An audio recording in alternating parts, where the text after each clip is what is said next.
All right, you guys, we're so sorry about that. We're here and we're ready to go. You, without further ado, we are going to invite Crystal to the scene, and I'm here to tell you it's okay. We had technical difficulties, but we know about that now, and we're ready to go. So please take it away, Crystal. Hello, everybody. Thank you for waiting. And I will tell you, I've got to give myself about 2 seconds before I calm down. Heather, thank you so much for walking me through this. I want to thank everyone for, registering for our session. And I hope that the time you've lost, I can make it up by sharing you the information that I have. So let's get started.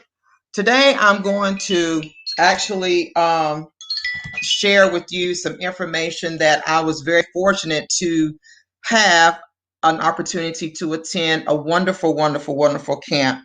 And it actually ties into what we're doing today, and that is trying to engage our students with the best means possible. COVID has hit all of us, and a lot of teachers are struggling, and we are trying to implement as much as we can. So as you see, I am very fortunate because I have the opportunity to do virtual and implement STEM. So let's get started. How to implement STEM into the curriculum. As I stated, I was able to attend a wonderful, wonderful, wonderful camp this summer, and it was virtual. And it was actually implementing space and space science into curriculum. But it's not just space science. We hit all core areas. We hit language arts. We hit the history part. We did some math. And we also did some actual reading. So I will tell you that I am not the tech person, and I was very, very timid. And actually, by going through the training that I did with the wonderful staff from Dr. Rochelle Abrams Space Foundation, I was able to learn a lot of tricks of the trade that has really, really assisted me as I transform from a traditional teacher to a virtual teacher. Our agenda is going to be as follows. We're going to go over project-based learning. What is project-based learning, and why does project-based learning matter? We're going to develop a hook, and we're going to show you how to implement a PBL in the online classroom. Mission Asteria was a fictional mission that was actually implemented, and we had to go through a lot of actual training and knowing how to put all these pieces together. But it taught us how to work collaboratively through virtual learning.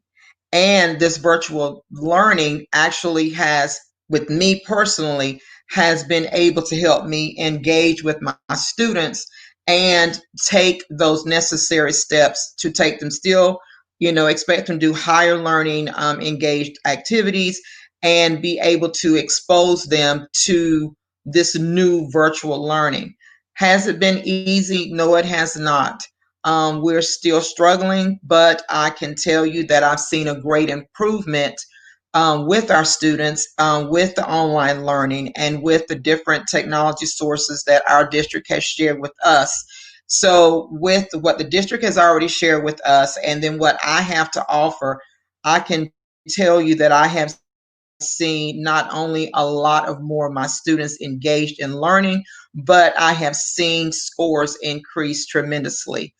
In the very beginning of the year, I was probably at about 50 to 60% of my students that were actively engaged with learning. But as I became more comfortable with virtual learning and learning how to implement strategies that has been taught by our district staff in technology, and taking what I've learned from the Dr. Rochelle Abrams Institute, my scores have gone to about 70, 75% meeting, and about 30% more in exceeding. I do teach GT students, and my GT students are at right now 100% passing. So, what is project-based learning? So I want to give you about maybe a minute to think about what do you think project-based learning is? What do you think are some of the components? I do know that you're able to post questions to the moderator and they will be answered at the end. I'm going to try to move as fast as I can because I want to get some feedback on what this actual workshop has done for you. Also, when we conclude, those of you that have registered will have the opportunity to get an email from me, and I will personally share some of the information that's embedded in the actual presentation that you're being given today. There are some wonderful links, and also there are some wonderful opportunities that will be accessible to you when we conclude. And you don't want to leave because you do want to take advantage of the information at the end.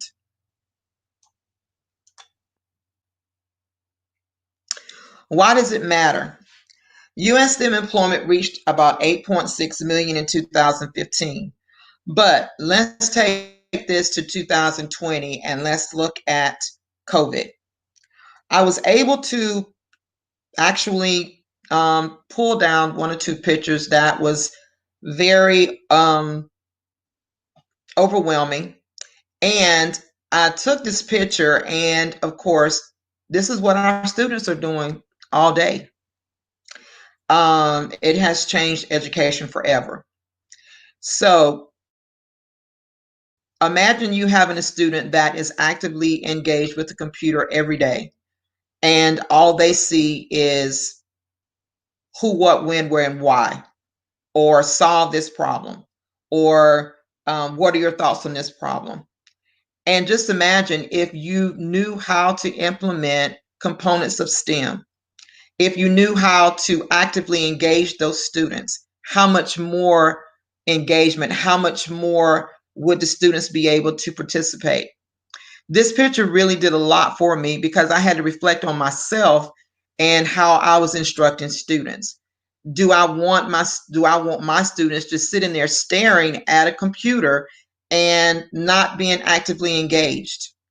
Would I want that child to have fun in learning, but still be able to be successful and be able to develop into that 21st century student that we're pushing for? This is an alarming statement to me as well. 1.38 billion students that are out there, that were out there, that were just sitting at home and doing virtual learning. But look at the negative aspects of this whole situation. Some of our students were not able to virtually get on, but I can truly say that my district has improved significantly as far as getting students the necessary devices that they need, the hotspots that they need. And I'm very, very, very proud of the staff that I work with, my coworkers, because we have really, really put a lot of time into this, and I can say that the actual component of online learning has been tremendous to us.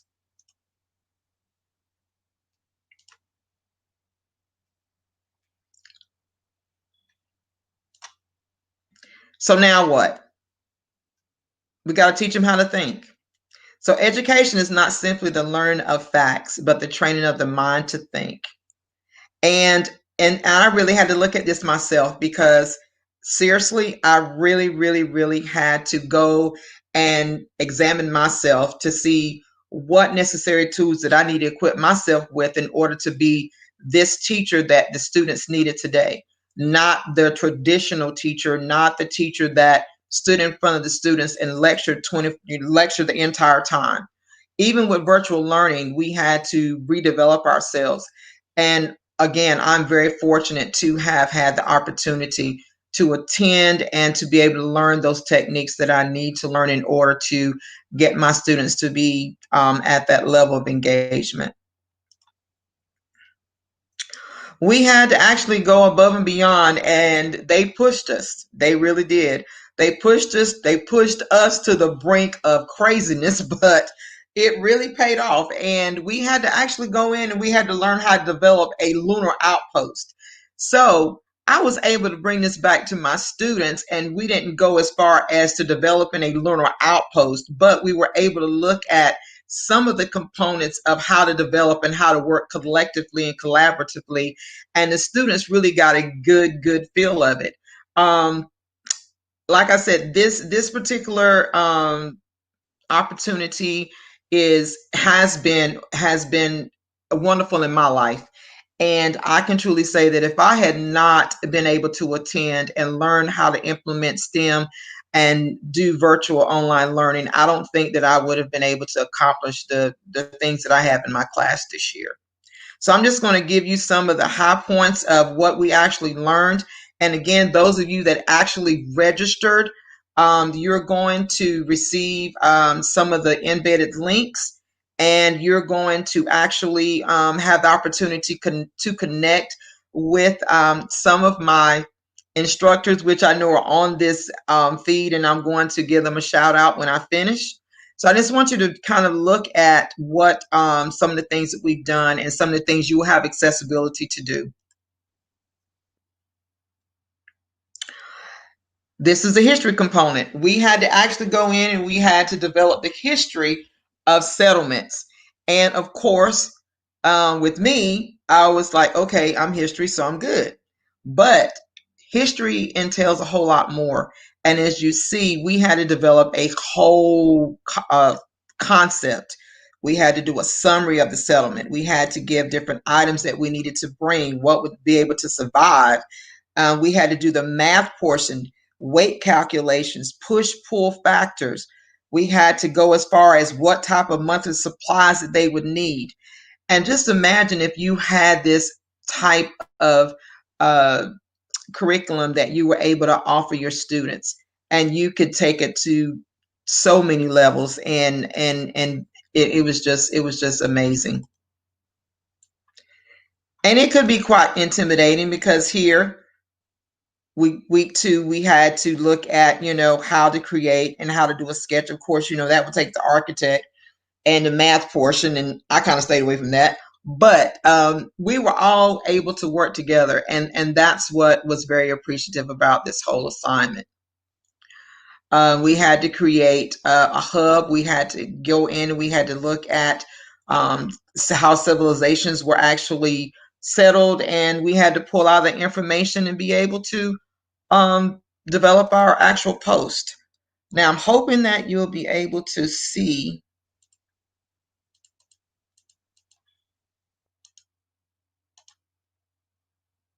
and you might not be able to see it, but we're going to keep moving.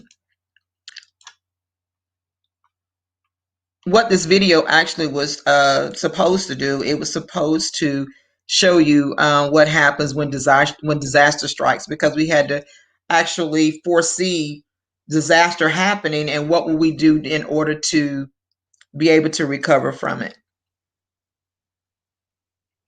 So as you see, you have all the components. We use Flipgrid.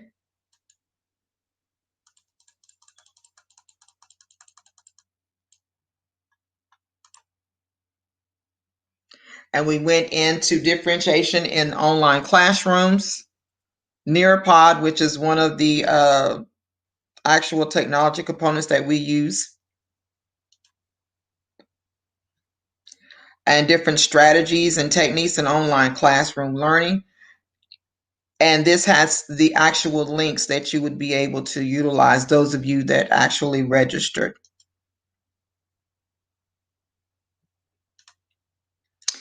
And here are some of the links for the presentation.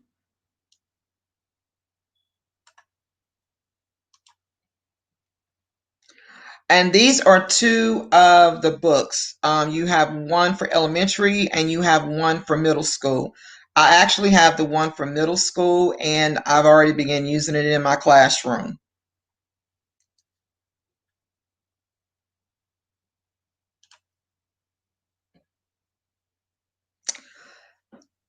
The best way to learn how to do project based learning is to do project based learning. This course was fantastic. It really was. And actually, like I said, it actually prepared me way beyond for online and virtual learning. And at this time, I want to acknowledge Dr. Rochelle Abrams Space Foundation for allowing me to participate in their academy and bring this wonderful information back to Aldine ISD, and for TCCA allowing me to share and participate in this 10-year anniversary. So at this time, I want to give a personal shout out because Jody Gillum is here along with Ruth, and they were able to attend.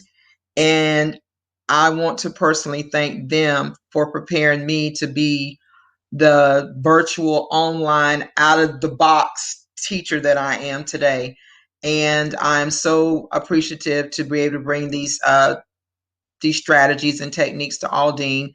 And I want to also thank Aldine ISD and their technology department for allowing me to be able to participate. There is a forum, actually, it is a program, and it is called a Teacher Liaison Program that the Space Academy has. And those of you that have registered, when I get your email, I'm going to send you the application. I learned about this particular program through HASB, and I applied, and I was actually awarded a scholarship to attend. And I had no foreseen idea that it was going to prepare me for what I was going to encounter with COVID. Um, I was very timid, very in my shell, and I just really was basically afraid of online learning. I had actually implemented some of the Google Classroom, but not to the level that we have been trained in Aldine. So once I get your email, I will be able to send you the application and reach out to Dr. Rochelle Abrams and NASA in Colorado Springs. And I'm telling you, it would be an awesome opportunity if you were able to go, if you were able to attend, and if you were able to become a liaison with the actual crew that they have there. And there'll be some other information, Discovery Ed, that I have membership in, that I'll share that with you as well.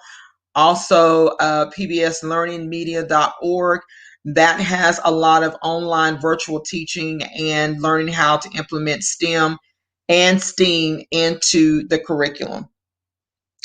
And I thank you for attending, and I think we'll have a few minutes to answer some questions. And Heather, I'm going to turn it back over to you. So at this time, normally what's going to happen is those that attend the session, we're going to make sure that we upload your PowerPoint and those links into that SCED, and we'll make sure that they get those. But you also stated the application. So I want to make sure that we upload that as well. So if they attended the session, they would be able to gain access to that as well to attend. And you have Jody shouting you out. I just want you to know I posted it. And thank you, Jody, because you gave me access to the presentation so we could kind of walk through it.